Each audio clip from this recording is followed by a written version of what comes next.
धरती से चांद की दूरी लगभग 3,84,400 किलोमीटर है। पृथ्वी से चांद तक पहुंचने में सबसे कम समय 4 दिन अमेरिका को लगा है। वहीं अगर हम चंद्रयान के रास्ते से चांद पर जाते हैं तो लगभग 40 दिन का समय लगेगा। अगर ये मानकर चले कि हम अमेरिकी स्पेसक्राफ्ट में बैठकर चांद पर जा रहे हैं तो हमें वहां पहुंचने में 4 दिन का समय लगेगा। 4 दिन बाद हम चांद की जमीन पर होंगे। चांद की जमीन पर उतरने के बाद जो हमें सबसे पहले दिखेगा वो है चांद की जमीन। आपको चांद की जमीन उबड़ खाबड़ नजर आएगी। चांद की जमीन पर हर तरफ आपको बड़े बड़े गड्ढे दिखाई देंगे। जब आप चांद की जमीन पर खड़े होकर ऊपर की ओर देखेंगे तो आपको हमारा खूबसूरत ग्रह पृथ्वी नजर आएगा, जिसमें आपको पृथ्वी साफ साफ अपने अक्ष पर घूर्णन करती हुई नजर आएगी, लेकिन आसमान में हमेशा उसकी स्थिरता बनाए रखेगी। अर्थात चांद पर खड़े होकर पृथ्वी को कई वर्षों से अगर हम निहारते रहे तो वह अपनी जगह से टस से मस नहीं होगी।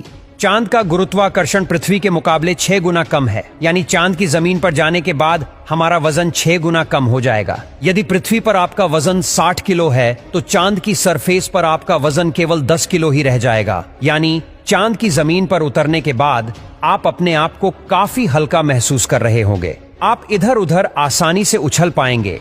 इसी कारण नील आर्मस्ट्रांग जब चांद पर चल रहे थे तब उछल उछल कर चल रहे थे, क्योंकि चांद पर पृथ्वी की तरह चल पाना संभव नहीं है। चांद की सतह पर नील आर्मस्ट्रांग और उनके साथियों के कदमों के निशान आज भी मौजूद है, क्योंकि वहां पर हवा न होने की वजह से वह निशान मिटा नहीं है। फिर थोड़ा चलने के बाद जब आप चांद पर इधर उधर देखोगे तो आपको बहुत सारा कचरा पेपर, बहुत सारे क्षतिग्रस्त सैटेलाइट और बैग्जा मिलेंगे। ये सारा कचरा हम इंसान ने ही फैलाया है। ये कचरा इतना ज्यादा है कि 5 ट्रक भर सकते हैं। चांद पर कचरा और ये पेपर अंतरिक्ष यात्रियों ने फेंके थे, जिसमें उनकी मानव मूत्र और उल्टियां है। अब आप चांद की जमीन पर खड़े हैं तो आपको सबसे ज्यादा खतरा आसमानी मौत का है। चांद का गुरुत्वाकर्षण कम होने की वजह से इसके पास कोई भी वायुमंडल मौजूद नहीं है। वायुमंडल की नामौजूदगी के कारण वहां पर रहने वालों के लिए उल्का पिंड से मरने का खतरा लगातार बना रहता है। यानी आप चांद पर खड़े हैं और पता नहीं कब एक बड़ा पत्थर आसमान से गिरकर आएगा और आपकी मौत वहीं पर हो जाएगी।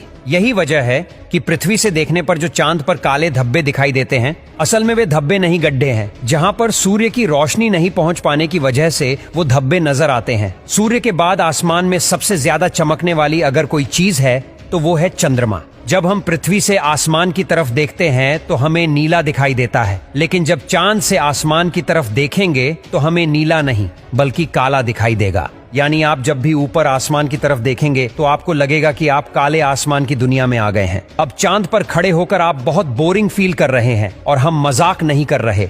अमेरिकी अंतरिक्ष एजेंसी नासा ने वर्ल्ड रिकॉर्ड